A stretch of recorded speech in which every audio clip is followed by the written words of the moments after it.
Hello guys, welcome back on civil service point two channel. So guys, PT 365 magazine आ चुकी है। ये 12 महीने का इम्पोर्टेंट करंट अफेयर का डीप एनालिसिस रहता है। सो गाइस, ये पॉलिटी का पीडीएफ है जिसका चैप्टर मैं फर्स्ट आज डिस्कस करूँगा। कौन कौन से टॉपिक हैं चैप्टर फर्स्ट में, इसको जान लेते हैं।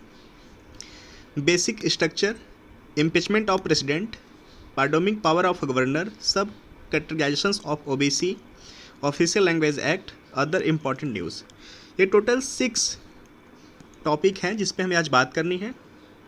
गाइज, अभी अभी के लिए पीडीएफ का जो फॉर्मेट है वो इंग्लिश है और डिस्कशन का हमारा फॉर्मेट हिंदी रहेगा फ़िलहाल के लिए। आने वाले टाइम में पीडीएफ का फॉर्मेट भी हिंदी रहेगा और डिस्कशंस का फॉर्मेट भी हिंदी रहेगा। सो गाइज, डिस्कस स्टार्ट करते हैं।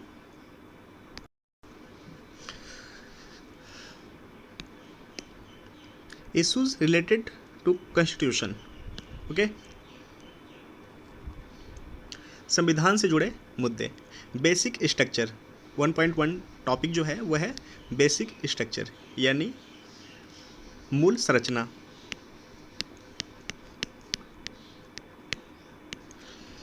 क्या है न्यूज, इसको देख लेते हैं। हाल ही में केशवानंद भारती और अन्य बनाम केरल राज्यवाद के मुख्य याचिकाकर्ता केशवानंद भारती का निधन हो गया है, इसलिए इम्पोर्टेंट हो चुका है आर्टिकल केशवानंद भारती के बारे में। क्लियर। ज्ञातव्य है कि केशवानंद भारती वाद में निर्णय सुनाते हुए उच्चतम न्यायालय ने संविधान की मूल संरचना या मूल ढांचे यानी बेसिक स्ट्रक्चर को रेखांकित किया था। क्लियर।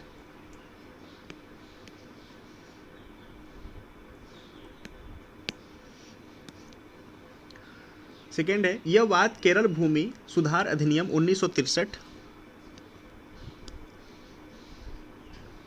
के तहत सरकार द्वारा केशवानंद भारती की भूमि के अनिवार्य अधिग्रहण को चुनौती देने वाली केरल सरकार के विरुद्ध दायर एक याचिका से संबंधित था। इस याचिका में राज्य सरकार पर संविधान के आर्टिकल 25, 26, 31 क्लियर, ये प्यायल इसको बेस बनाकर प्यायल किया गया था कि जो राज्य सरकार है ये आर्टिकल जो हमारा फंडामेंटल राइट्स के आर्टिकल 25, 26 और 31 है, ठीक है, इनका अतिक्रमण कर रही है। क्लियर। नेक्स्ट देखते हैं। इस मामले की सुनवाई 13 न्यायाधीशों की पीठ द्वारा की गई थी। यह उच्चतम न्यायालय की उस समय की सबसे बड़ी पीठ थी। ठीक है। नेक्स्ट, सुनवाई की प्रक्रिया के आरंभ होने के पश्चात निम्नलिखित मुद्दों को संबोधित करने के लिए इस वाद के दायरे का विस्तार किया गया था। क्लियर।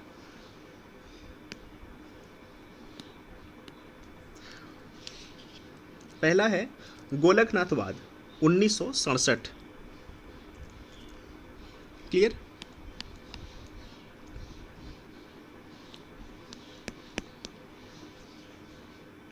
दूसरा, अनुच्छेद 368 संविधान में संशोधन करने की शक्ति।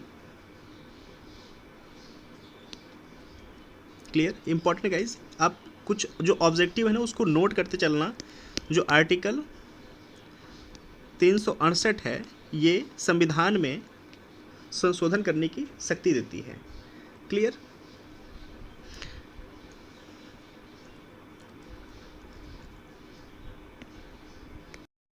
जो नेक्स्ट पॉइंट है,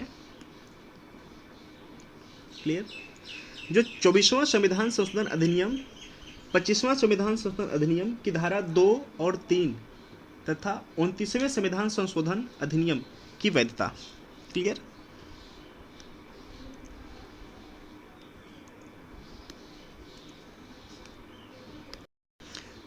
केशवानंद भारती वाद का निष्कर्ष क्या निकला, इसको देख लेते हैं। Outcomes of Kesavananda Bharati case. Clear. 24वें संविधान संशोधन की वैधता को बरकरार रखा गया। Clear.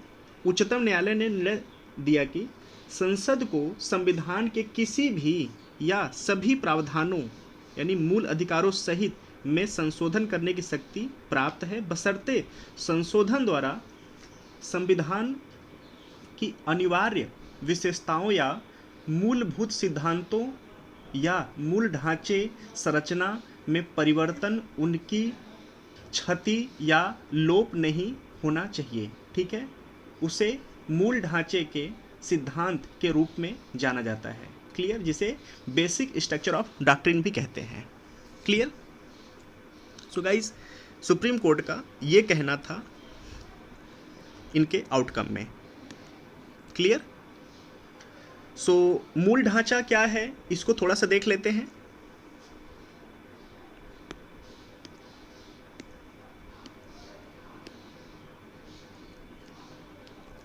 Various element of basic structure. ठीक है, मूल संरचना, मूल ढांचा। क्लियर ना? क्लियर। मूल संरचना के विभिन्न तत्व यानी various element of basic structure. ठीक है, क्या है? वर्तमान में कुछ सिद्धांत जो मूल संरचना या बेसिक स्ट्रक्चर का हिस्सा है निम्नलिखित है। क्या क्या है?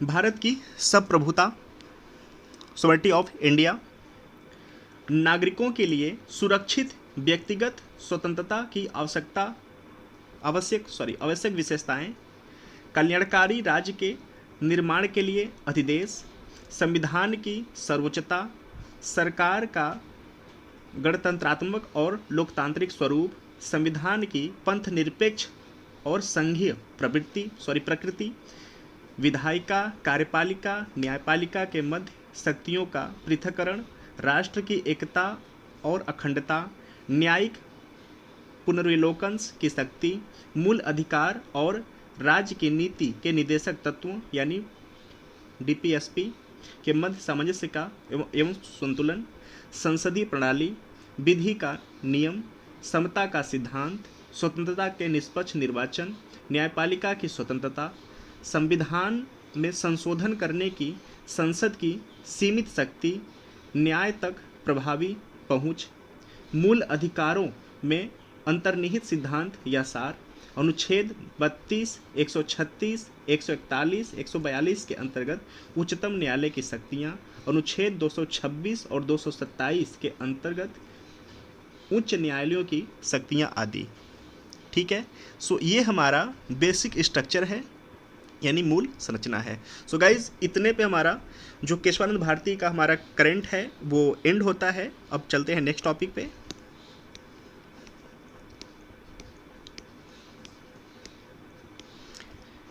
Impeachment of president. क्लियर। राष्ट्रपति पर जो महाभियोग चलाया जाता है, जो महाभियोग की प्रक्रिया है, क्लियर, आर्टिकल 61 यानी 61, इसको हम देखते हैं।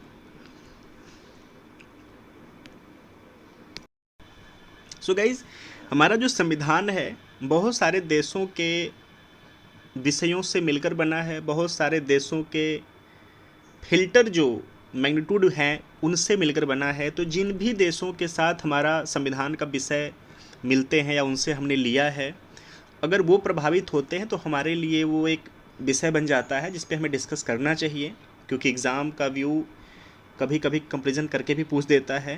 तो इसलिए ये इम्पॉर्टेंट टॉपिक हो गया है इम्पीचमेंट का, क्योंकि अमेरिका में डोनाल्ड ट्रंप पे जो हमारे पूर्व राष्ट्रपति रह चुके हैं अमेरिका के, उन पे दो बार इम्पीचमेंट लाया गया है, जिसको बाकी इम्पॉर्टेंट है, जिसको हम देख लेते हैं। क्लियर। डोनाल्ड ट्रंप संयुक्त राज्य अमेरिका के पहले राष्ट्रपति बन गए हैं जिन पर 2 बार महाभियोग चलाया गया है। ठीक है, 2 टाइम्स। ठीक है, अब यहाँ पे कंपैरिजन दिया है, इसको हम देख लेते हैं अच्छे से। महाभियोग, ठीक है, यहाँ पे भारत और अमेरिका इन दोनों का कंपैरिजन किया गया है, उसको हम देखते हैं। बेसिक डिफरेंस क्या है?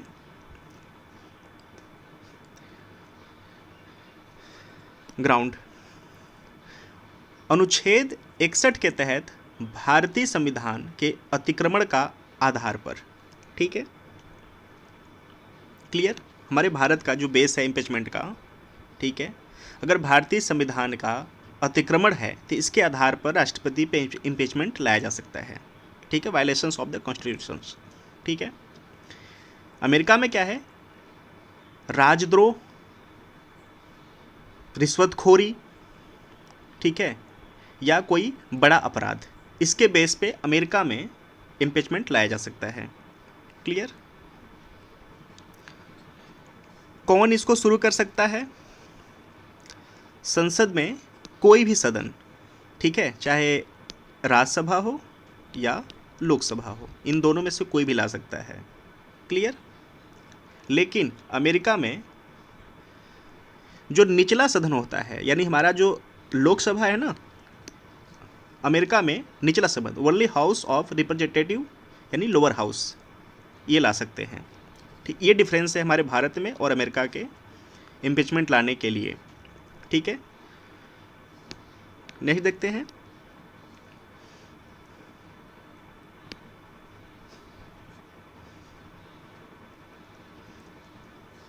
ठीक है, क्या प्रोसेस होता है? Stage first. क्लियर।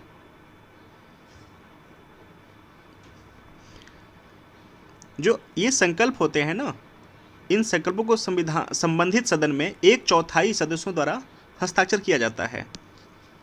ठीक है, 1/4 जो मेंबर होते हैं वो सिग्नेचर करते हैं। क्लियर। उसके बाद राष्ट्रपति को 14 दिन की लिखित नोटिस दी जाती है, यानी सूचना दी जाती है। क्लियर। इसके बाद उस समय की कुछ सदस्य संख्या के 2/3 बहुमत द्वारा पारित करना होता है। ठीक है, ये 3 प्रोसीजर होता है इम्पीचमेंट के लिए। क्लियर। अमेरिका में क्या होता है इसको देख लेते हैं। जो आरोप होते हैं ना, उनका जांच करने हेतु साधारण बहुमत से प्रस्ताव पारित करने की आवश्यकता होती है। ठीक है, सेकेंड स्टेज देखते हैं।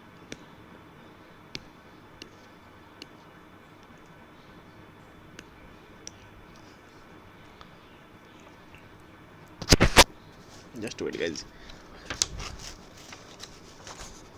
जो दूसरा सदन मता होता है, ठीक है, ऐसे आरोपों का अन्वेषण करता है। क्लियर। दूसरे सदन द्वारा भी उसे कुल सदस्य संख्या के 2/3 बहुमत से पारित करना आवश्यक है तथा ऐसा होने के पश्चात राष्ट्रपति को उनके पद से हटाया जाता है। ठीक है, चाहे राज्यसभा चाहे लोकसभा पहले इसका प्रारंभ करता है। अगर राज्यसभा किया तो फिर सेकेंड में लोकसभा में जाएगा, अगर लोकसभा किया तो फिर सेकेंड में राज्यसभा में जाएगा। तो जो दूसरा सदन होता है वहाँ भी 2/3 से इनको पारित करना होता है बहुमत से। क्लियर। उसके बाद राष्ट्रपति को हटाया जाता है। क्लियर। अमेरिका में क्या होता है, जो हमारे सीनेट होते हैं ना, अपर हाउस, जैसे हमारे भारत में राज्यसभा अपर हाउस है, वैसे अमेरिका में सीनेट अपर हाउस होते हैं। ठीक है, का न्यायालय की भूमिका निभाता है। क्लियर। वहाँ पे जो अपर हाउस है वो न्यायालय की भूमिका निभाता है। सीनेट में 2/3 बहुमत से पारित होने के बाद राष्ट्रपति को अपने पद से हटना होगा। क्लियर। सो ये तुम्हें पता है कि जो अमेरिका में राष्ट्रपति डोनाल्ड ट्रंप है, उनका अपर हाउस में बहुमत रहा है, इसलिए 2 बार इम्पीचमेंट उन पे लागू नहीं हो पाया है। ठीक है। सो गाइज, यहाँ पे हमारा इम्पीचमेंट ऑफ प्रेसिडेंट एंड होता है। बस आर्टिकल आप याद रखना कि आर्टिकल 61 ये भारत के राष्ट्रपति में महाभियोग के लिए होता है। सो नेक्स्ट टॉपिक देखते हैं क्या है।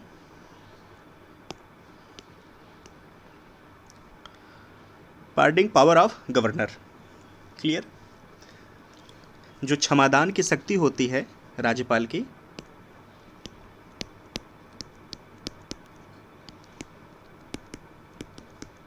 क्षमादान की शक्ति जो होती है राज्यपाल की, उस पर बात करते हैं अभी। सो गाइस स्टार्ट करते हैं। ये सुर्खियों में क्यों आया, ठीक है। सो राजीव गांधी हत्याकांड के दोषी करार दिए गए एजी पेरा रिवलन की सजा को परिहार करने की याचिका तमिलनाडु के राज्यपाल के पास 2 वर्षों से अधिक समय से लंबित है। क्लियर क्लियर लंबित है, इसलिए ये मुद्दा करंट का बना हुआ है, इसमें देख लेते हैं। खैर ये तो इम्पोर्टेंट नहीं है, ये इश्यूज़ है जिसको पाकर हमें राष्ट्रपति और राज्यपाल के बारे में पढ़ना पड़ेगा कि इनकी जो क्षमादान की शक्ति होती है क्या होती है। सो इसको देख लेते हैं, कंपेरिजन करके दिया हुआ है यहाँ पर। क्लियर,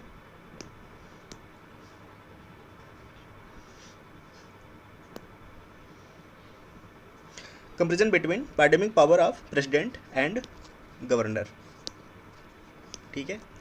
देखते हैं, संविधान के अनुच्छेद 72 में राष्ट्रपति को उन शक्तियों को क्षमा करने की शक्ति प्रदान की गई है जो निम्नलिखित मामलों में किसी अपराध के लिए दोषी करार दिए गए हैं। क्लियर, आर्टिकल 72,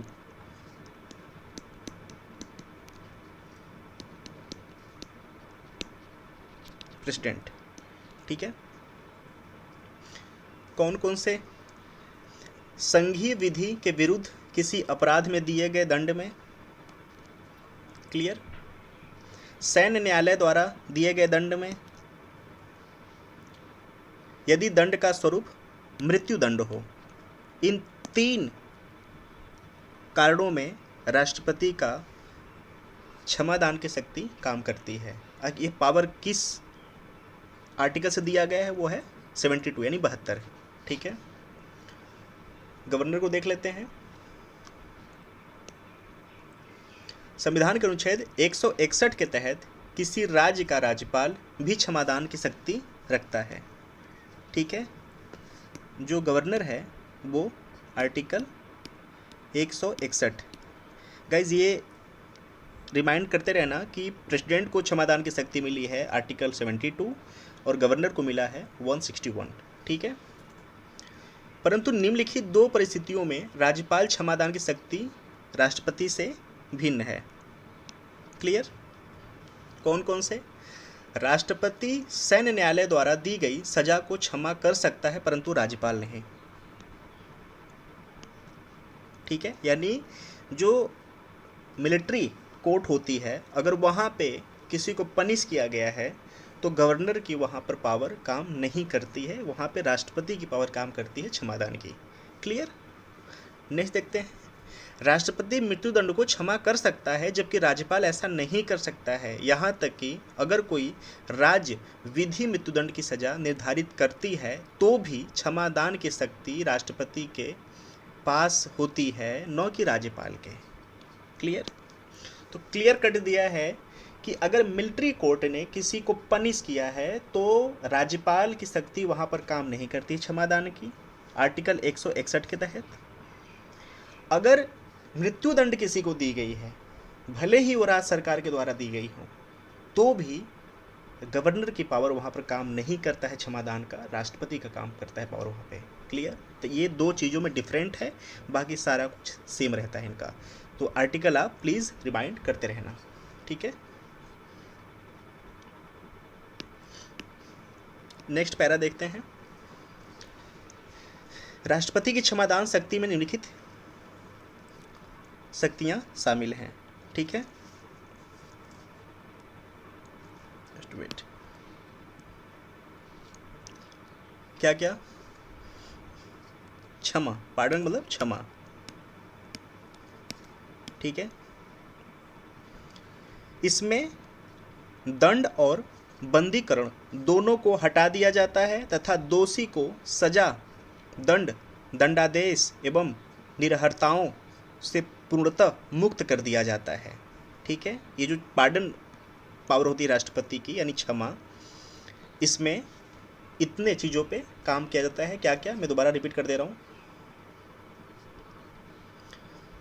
दोषी को सजा, दंड, दंडादेशों एवं निर्हरताओं से पूर्णतः मुक्त कर दिया जाता है। क्लियर। नेक्स्ट, कम्यूटेशंस यानी लघुकरण। लघुकरण इसका अर्थ है कि सजा की प्रकृति को बदलना। ठीक है, जो पनिशमेंट दिया गया था उसको चेंज कर दिया जाता है, जैसे मृत्युदंड को कठोर कारावास में बदल देना। ठीक है। नेक्स्ट है परिहार, रिमिशन। परिहार इसमें क्या होता है, सजा की अवधि को बदलना, जैसे कि 2 वर्ष के कठोर कारावास को 1 वर्ष के कठोर कारावास में कन्वर्ट कर देना। क्लियर। नेक्स्ट, रेस्पिट यानी विराम।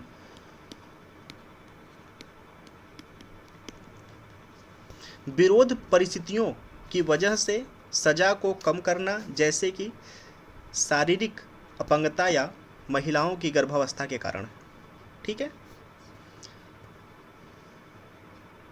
रेप्टिव यानी प्रविलंबन।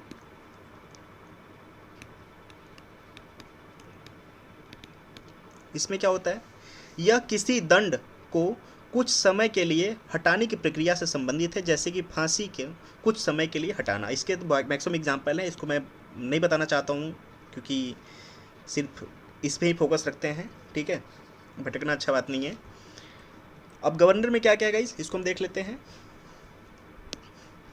राज्यपाल राज्य विधि के तहत किसी अपराध के लिए सजा प्राप्त व्यक्ति की सजा को निलंबित कर सकता है, दंड का स्वरूप बदल सकता है और दंड की अवधि कम कर सकता है, सेम राष्ट्रपति की तरह। ठीक है। नेक्स्ट, हालांकि राज्यपाल मृत्युदंड की सजा को निलंबित, परिहार अथवा उसका लघुकरण कर सकता है। ठीक है, ये इंपॉर्टेंट लाइन है, मैं इसको रिपीट कर दे रहा हूँ। ठीक है, जो मृत्युदंड दिए गए होते हैं, राज्यपाल मृत्युदंड की सजा को निलंबित, परिहार, ठीक है, क्षमा यानी, ठीक, और लघुकरण कर सकता है। ठीक है। बस राष्ट्रपति इन 2 मुद्दों पे, सॉरी, राज्यपाल 2 मुद्दों पे डिफरेंट हो जाता है, डिफरेंस आ जाता है राष्ट्रपति और राज्यपाल में, कि वो मिलिट्री कोर्ट के द्वारा पनिशमेंट को नहीं बदल सकते, ना रोक सकते हैं, और न ही वो मृत्युदंड को।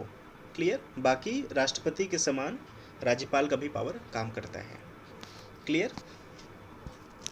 सो गाइस, नेक्स्ट देख लेते हैं, comparison between pardoning power of India and USA president. ठीक है, क्या है डिफरेंस देख लेते थोड़ा सा। हाल ही में अमेरिका के राष्ट्रपति ने अपने पूर्व राष्ट्रीय सुरक्षा सलाहकार को क्षमा करने के लिए अपनी क्षमादान की शक्तियों का प्रयोग किया। क्लियर। अमेरिका के राष्ट्रपति के पास संघीय अपराधों से संबंधित सजाओं को क्षमा करने या लघुकरण करने का संवैधानिक अधिकार है। यह असीमित शक्ति है, इसे प्रतिबंधित नहीं किया जा सकता। क्लियर।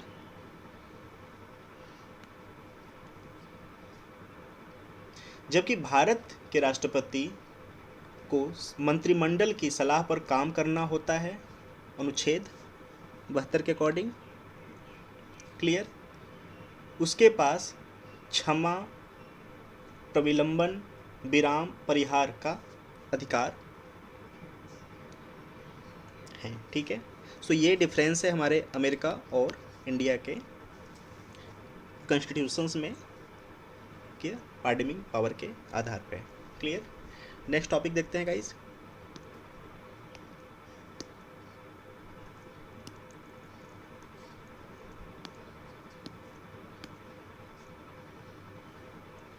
सब कैटेगराइजेशंस ऑफ ओबीसी, अन्य पिछड़े वर्गों का उपवर्गीकरण।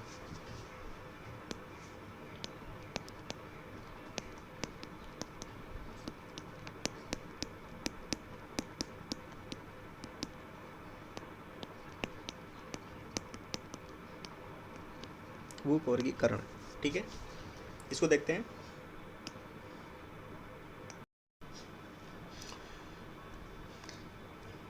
ये सुर्खियों में क्यों बना हुआ है, क्लियर, पहले इसको जान लेते हैं। हाल ही में केंद्रीय मंत्रिमंडल ने अन्य पिछड़े वर्गों, क्लियर, कि उस उपवर्गीकरण के मुद्दे की जांच के लिए गठित आयोग के कार्यकाल विस्तार को स्वीकृति प्रदान कर दी है। ठीक है, संबंधित तथ्य क्या है। वर्ष 2017 में ओबीसी के उपवर्गीकरण की जांच के लिए न्यायाधीश जी रोहिणी, जो कि सेवानिवृत्त हो चुके हैं, की अध्यक्षता में एक आयोग का गठन किया गया था। इसे भारतीय संविधान के अनुच्छेद 340 के तहत गठित किया गया था। ठीक है, नेक्स्ट, अनुच्छेद 340 राष्ट्रपति को पिछड़े वर्गों की स्थिति की जांच के लिए एक आयोग गठित करने का अधिकार प्रदान करता है।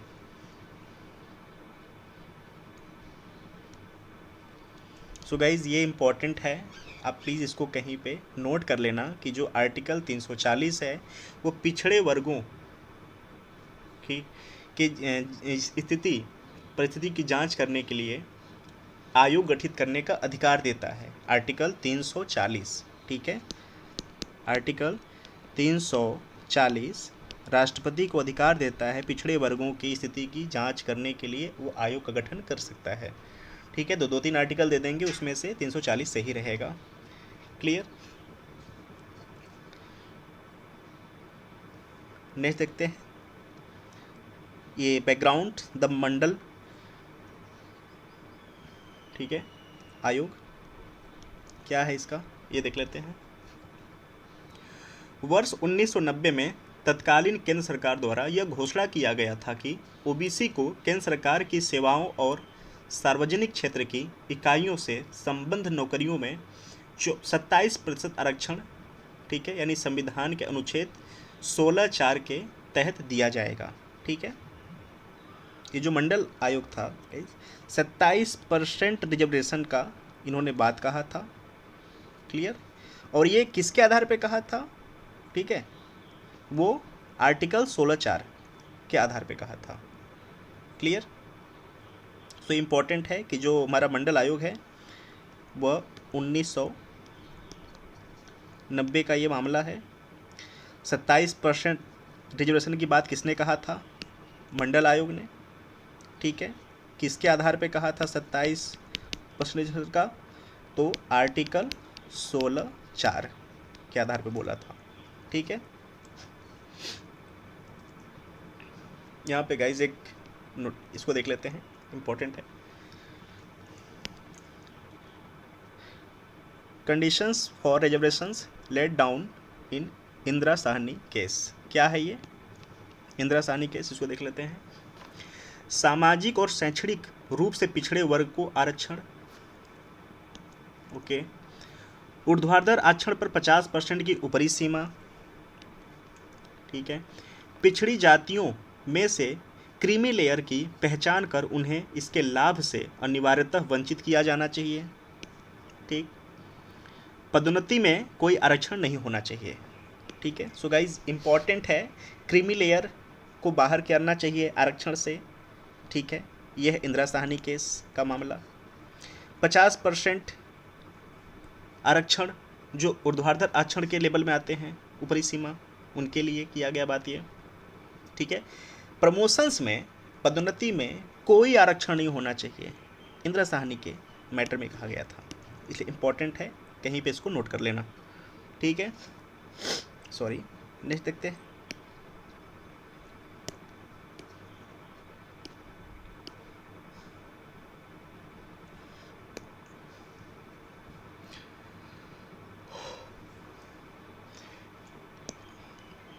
यह निर्णय मंडल आयोग के रिपोर्ट वर्ष 1980 पर आधारित था, जिसे वर्ष 1979 में गठित किया गया था। इसकी अध्यक्षता बीपी मंडल द्वारा किया गया था। ठीक है, मंडल आयोग के जो प्रेसिडेंट थे, अध्यक्ष थे, वो बीपी मंडल थे। ठीक है, तो हालांकि ये एग्ज़ाम के व्यू से इम्पोर्टेंट ये नाम तो नहीं है, बट एक अवेयरनेस होना चाहिए। अगर इनका नाम पता है तो आपको मंडल आयोग के बारे में सारा कुछ पता होगा, मतलब एक रिलेट करने की एक ट्रिक है बस, और कुछ नहीं। ठीक है, बीपी मंडल की अध्यक्षता में मंडल आयोग की स्थापना की गई थी। सॉरी, ठीक है। मंडल आयोग को जातिगत भेदभाव में निवारणार्थ सामाजिक या शैक्षणिक रूप से पिछड़े वर्गों की पहचान करनी थी। ठीक है, क्लियर? ठीक है, नेक्स्ट देखते हैं। केंद्र सरकार ने संस्थाओं में ओबीसी के लिए आरक्षण हेतु अनुशंसा वर्ष 1992 में लागू की थी, जबकि शिक्षा में आरक्षण वर्ष 2006 में लागू हुआ था, संविधान के अनुच्छेद 15(4) के तहत। ठीक है, जो एजुकेशंस में हमें आरक्षण मिलते हैं, एडमिशंस में, प्रमोशंस में, तो वो किसके बेस पे किया गया बात? ठीक है, तो ये पता होना चाहिए कि आर्टिकल 15(4). ठीक है, educations quota came into force in 2006। ठीक है, ये इम्पोर्टेंट है। वहाँ पे आर्टिकल 16(4), यहाँ पे आर्टिकल 15(4). क्लियर? ये इम्पोर्टेंट है। सो गाइज, आप इसको प्लीज़ मैक्सिमम टाइम रिमाइंड करते रहना। ठीक है, 27% रिजर्वेशन 16(4) के आधार पर ओबीसी में। क्लियर? और एजुकेशंस में रिजर्वेशन 15(4) के बेस पे। ठीक है, नेक्स्ट देखते हैं। यह सुनिश्चित करने के लिए कि मंडल आयोग की अनुशंसाओं का लाभ सबसे पिछड़े समुदायों को प्राप्त हो, उच्चतम न्यायालय ने इंदिरा साहनी निर्णय 1992 द्वारा क्रीमी लेयर मानदंड को लागू किया था। ठीक है, जो क्रीमी लेयर क्राइटेरिया है वो इंदिरा साहनी 1992 का मामला है। ठीक है, सो इम्पोर्टेंट है एग्ज़ाम के बेस पे। ठीक है, क्लियर? नेक्स्ट देखते हैं। 8 लाख रुपए या उससे अधिक की वार्षिक आय वाले एक परिवार को ओबीसी के मध्य क्रीमी लेयर के रूप में वर्गीकृत किया गया है, और इसलिए यह आरक्षण के पात्र नहीं होते हैं। आज के समय में जो ओबीसी हैं, ठीक है, वो आरक्षण से बाहर माने जाएंगे। किस आधार पे? अगर 8 लाख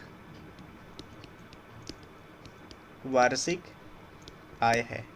क्लियर? ठीक है, 5 लाख 6 लाख ऐसे समथिंग ऑप्शन दे देगा, तो 8 लाख आज के समय में है। Clear guys? सो यहाँ पे चार्ट है, इसको देख लेते हैं। अब ओबीसी के बारे में बात हो रही, तो ओबीसी कौन है जानना जरूरी है। ठीक है, देख लेते हैं। ओबीसी एक सामूहिक शब्द है जिसका उपयोग सरकार द्वारा शैक्षिक या सामाजिक रूप से वंचित जातियों को वर्गीकृत करने के लिए किया जाता है। ठीक है,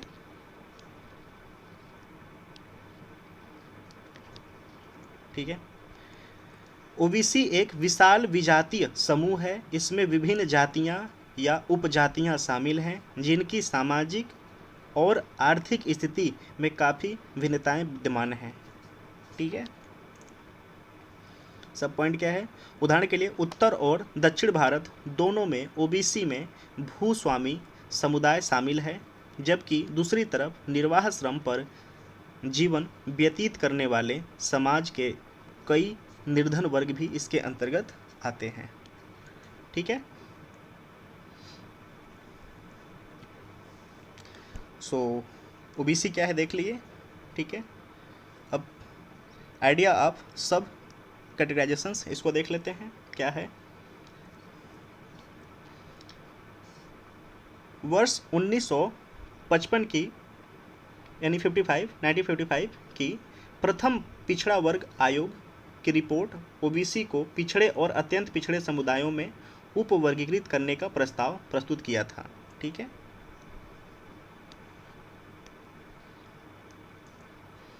नेक्स्ट पॉइंट है 1979 की मंडल आयोग की रिपोर्ट ने एक सदस्य LR नाइक के एक असहमति नोट द्वारा मध्यवर्ती और दमित पिछड़े वर्गों में उप वर्गीकरण का प्रस्ताव प्रस्तुत किया गया था। ठीक है।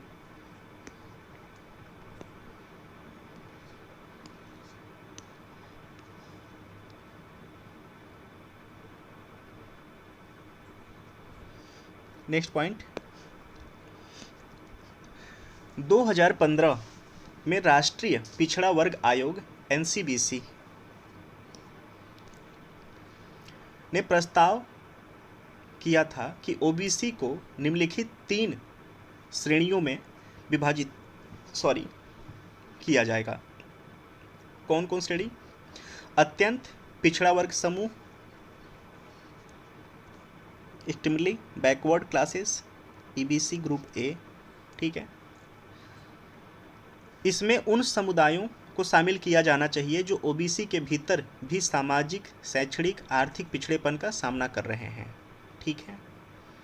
इन समुदायों में आदिम जनजातियों, घुमंतू, अर्धघुमंतू जनजातियां भी सम्मिलित हैं जो अपने पारंपरिक व्यवसायों में संलग्न हैं। ठीक। नेक्स्ट है more backward classes, MBC group B. ये क्या है? इसके अंतर्गत वे व्यावसायिक समूह शामिल होंगे जो अपने पारंपरिक व्यवसायों को जारी रखे हुए हैं। ठीक है।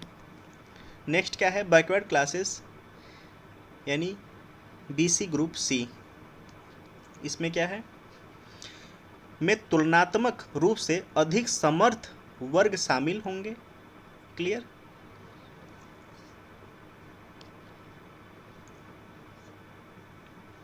क्लियर? सो गाइज, ये रहा कैटेगरी। नेक्स्ट पॉइंट देखते हैं।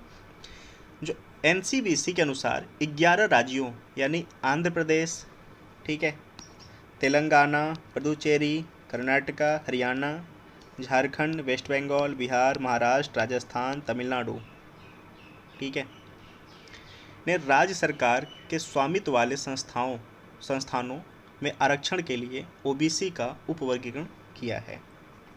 ठीक है।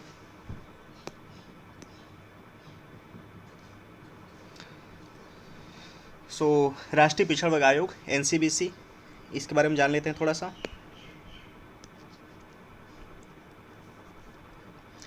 अब तक अनुच्छेद 338 के तहत 338 के तहत राष्ट्रीय अनुसूचित जाति आयोग द्वारा ओबीसी से संबंधित शिकायतों का समाधान किया जाता था। ठीक है।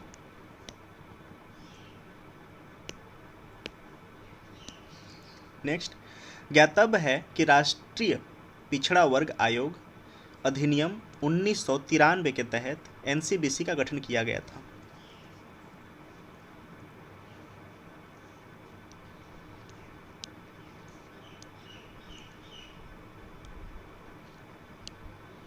गाइस इंपॉर्टेंट है, नोट कर लेना। ठीक है। नेक्स्ट पॉइंट देखते हैं।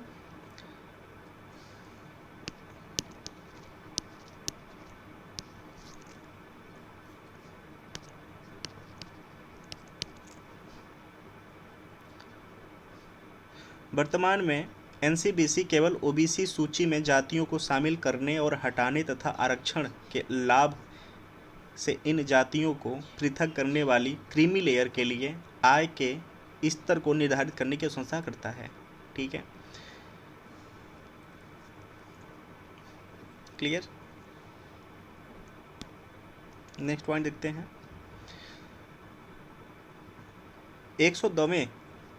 102वें संविधान संशोधन अधिनियम, ठीक है, यानी 123वां संविधान विधेयक के माध्यम से एनसीबीसी को संवैधानिक दर्जा प्रदान किया गया।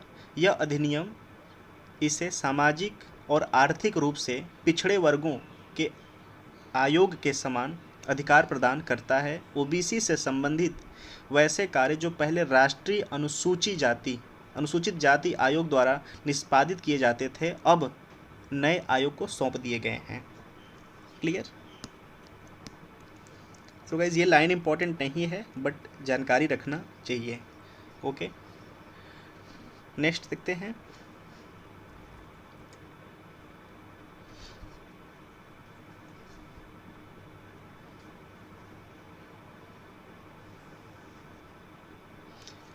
की functions found by panel.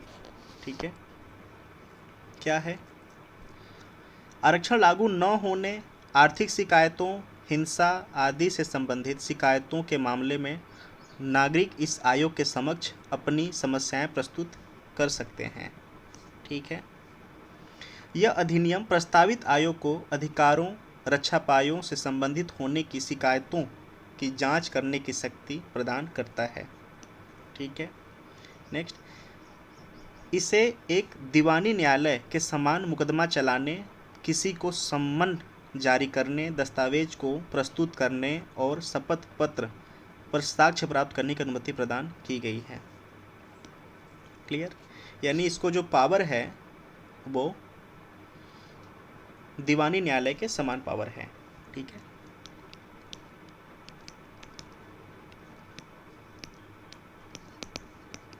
NCBC। ठीक है, सो गाइज ये टॉपिक खत्म होते हैं। नेक्स्ट टॉपिक हमारा है, इसको देखते हैं क्या है। ऑफिशियल लैंग्वेज एक्ट 1.5, यानी इसके बाद एक टॉपिक और बचा है, उस पर बात कर लेंगे last video wise. Official language act, ठीक है, यानी राजभाषा अधिनियम। ठीक है,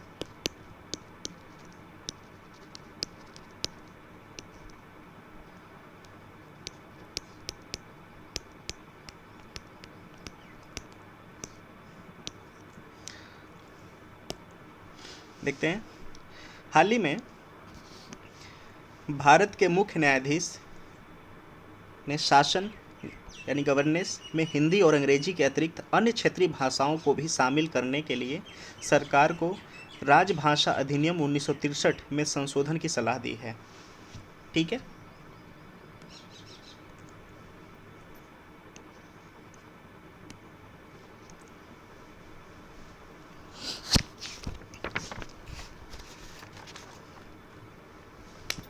क्या है राजभाषा अधिनियम 1963, इसके बारे में जान लेते हैं। इसे वर्ष 1963 में अधिनियमित किया गया था। इसका उद्देश्य ऐसी भाषाएं प्रदान करना था जिनका उपयोग संघ के आधिकारिक प्रयोजनों, संसद के कार्यों, कार्य संचालन, केंद्रीय और राज्य अधिनियमों तथा उच्च न्यायालयों की भाषा के रूप में किया जा सकता है। ठीक है, नेक्स्ट है, इस अधिनियम के अनुसार कुछ निश्चित उद्देश्यों जैसे कि संकल्प, नियम, सामान्य आदेश, अधिसूचना, प्रेस विज्ञप्ति, प्रशासनिक और अन्य रिपोर्ट, अनुज्ञा पत्र, निविदा, प्रारूपों आदि के लिए अंग्रेजी और हिंदी दोनों का उपयोग किया जाएगा। क्लियर?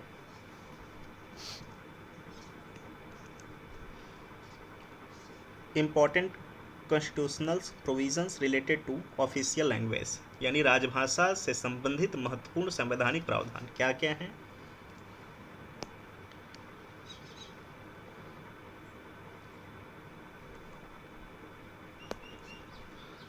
भारतीय संविधान के भाग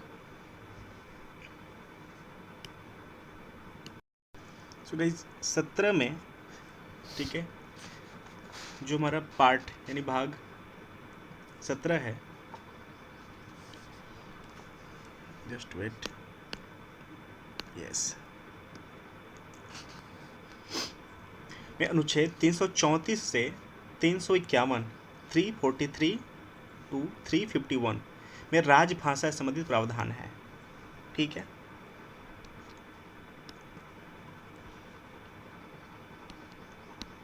आर्टिकल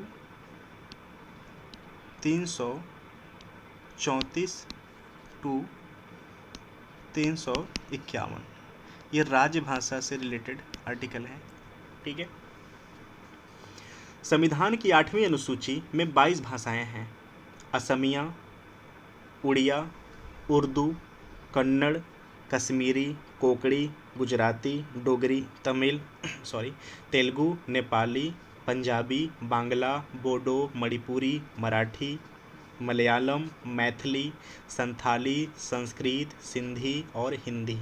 ठीक है।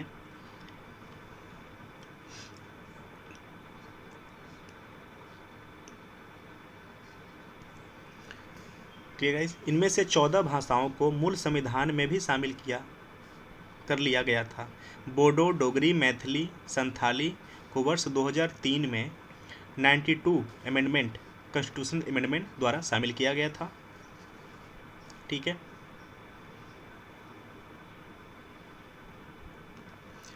बोडो, डोगरी, मैथिली, संथाली, ठीक है, ये 92 अमेंडमेंट 2003 में इसको शामिल कर लिया गया है। ठीक है। संविधान के अनुच्छेद 343(1) के अनुसार देवनागरी लिपि में हिंदी संघ की राजभाषा होगी। क्लियर।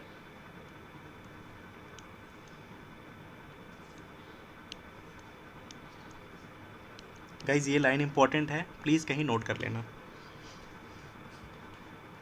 अनुच्छेद 343(3) के अनुसार संघ के शासकीय प्रयोजनों के लिए संविधान के प्रारंभ होने की तिथि के 15 वर्ष अर्थात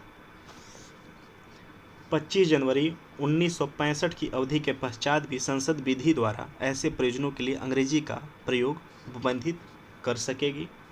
क्लियर।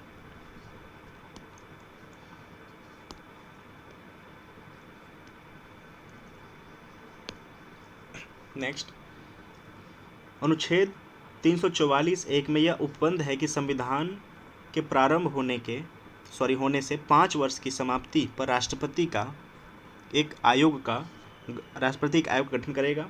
ठीक। अनुच्छेद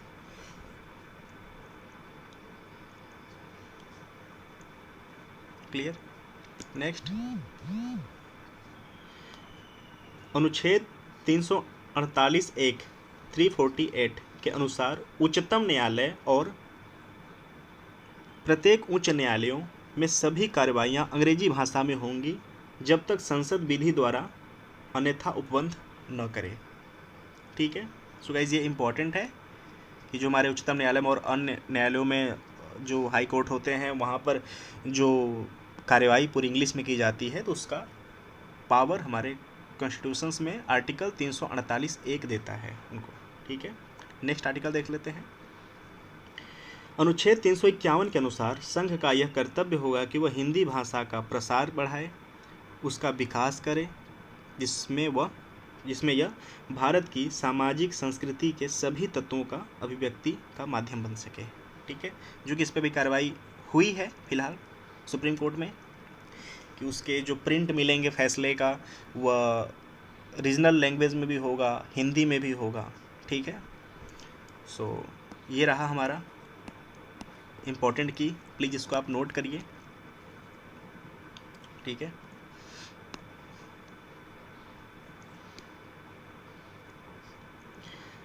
राजभाषा आयोग क्या है इसको हम देख लेते हैं। संविधान के अनुच्छेद 344 के तहत राष्ट्रपति इन संविधान के प्रारंभ से 5 वर्ष की समाप्ति पर तत्पश्चात ऐसे प्रारंभ से 10 वर्ष की समाप्ति पर आदेश द्वारा एक आयोग गठित करेगा जो एक अध्यक्ष और 8वीं अनुसूची में विनिर्दिष्ट विभिन्न भाषाओं का प्रतिनिधित्व करने वाले ऐसे अन्य सदस्यों से मिलकर बनेगा जिनको राष्ट्रपति नियुक्त करे और आदेश में आयोग द्वारा अनुसरण की जाने वाली प्रक्रिया का परिनिश्चित की जाएंगी। ठीक है। क्या क्या पॉइंट है। संघ के शासकीय प्रयोजनों के लिए हिंदी भाषा के आधिकारिक प्रयोग, संघ के सभी या किन्हीं शासकीय प्रयोजनों के लिए अंग्रेजी भाषा के प्रयोग,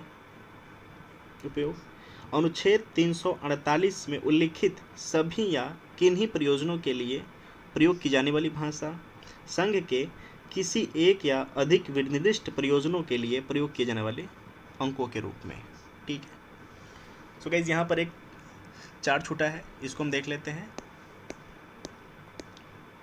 यस, भारतीय राजभाषा संस्थान, ठीक है, central institute of Indian language, CIIL। CIIL यानी central institute of Indian languages शिक्षा मंत्रालय के तहत एक अधीनस्थ कार्यालय है, ठीक है, ये एजुकेशन मिनिस्ट्री के अंतर्गत है, ठीक है। इसकी स्थापना वर्ष 1969 यानी 1969 में हुई थी। इसके उद्देश्य क्या क्या हैं? पहला, भारतीय भाषाओं के विकास के लिए समन्वय स्थापित करना, ठीक है। नेक्स्ट है कम बोली जाने वाली अल्पसंख्यक एवं जनजातीय भाषाओं का संरक्षण और प्रलेखन। नेक्स्ट, अलग अलग क्षेत्रों में गैर भाषी स्थानीय लोगों के मध्य 15 से अधिक भाषाओं का प्रसार कर भाषाई सामंजस्य स्थापित करना, ठीक है। नेक्स्ट है भाषा के विषय में केंद्र एवं राज्य सरकारों को परामर्श। क्लियर। इसके अतिरिक्त CIIL कई अन्य कार्यक्रमों का भी संचालन करता है, यथा भारतीय भाषाओं का विकास, क्षेत्रीय भाषा केंद्र, राष्ट्रीय परीक्षण सेवा आदि। ये CIL के कार्य हैं, ठीक है। सो गाइस, लास्ट टॉपिक बचा है, उसको हम देख लेते हैं।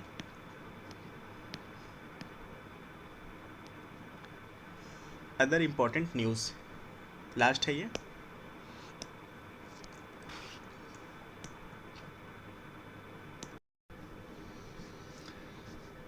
राइट टू प्रोटेस्ट पहला टॉपिक है, इसको देख लेते हैं क्या क्या है। उच्चतम न्यायालय ने नागरिकता संशोधन अधिनियम यानी सिटीजनशिप अमेंडमेंट एक्ट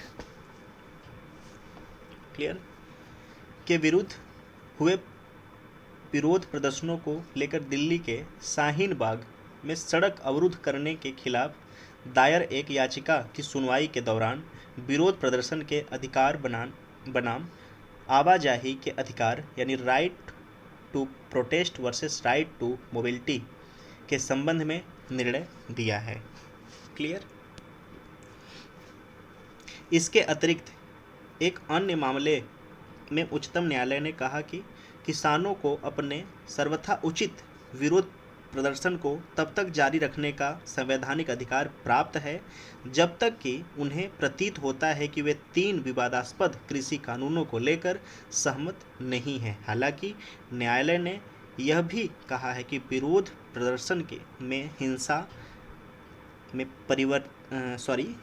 में परिवर्तित की स्थिति में यह अधिकार प्राप्त नहीं होगा।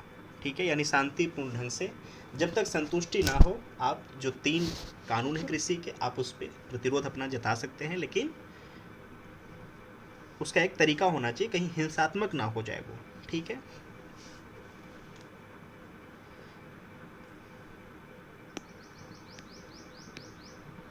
लास्ट टॉपिक है हेट स्पीच। ठीक है,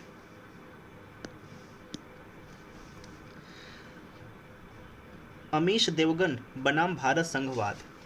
ठीक है,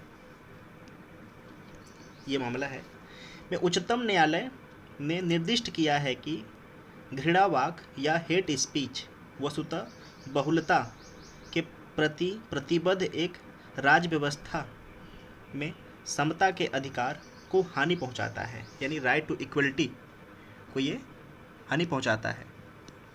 ठीक है, क्या है इसके अवलोकन? हेट स्पीच बनाम फ्री स्पीच।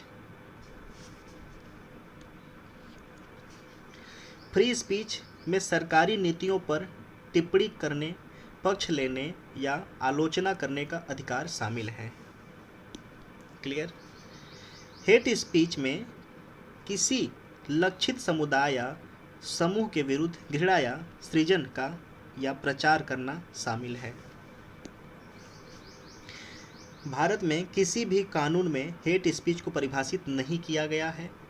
हालांकि हेट स्पीच सामान्यतः व्यक्तियों के एक समूह के विरुद्ध घृणा को उकसाने जैसे कृत्यों में भारतीय दंड संहिता इंडियन पिनल कोड आईपीसी की विभिन्न धाराओं यथा 153A और 295 आदि के तहत निपटा जाता है। ठीक है। सो गाइज, ये हेट स्पीच और फ्री स्पीच पे क्वेश्चंस बन सकता है। फ्री स्पीच कर, लेकिन हेट स्पीच की चर्चा नहीं की गई है। ठीक है। सो आज का हमारा वीडियो इतने पे एंड होता है गाइस। कल इसी समय नेक्स्ट हमारा चैप्टर आएगा। So thank you so much. अगर आपको अच्छा लगता है तो प्लीज़ नोट्स बनाते रहिए। Thank you so much.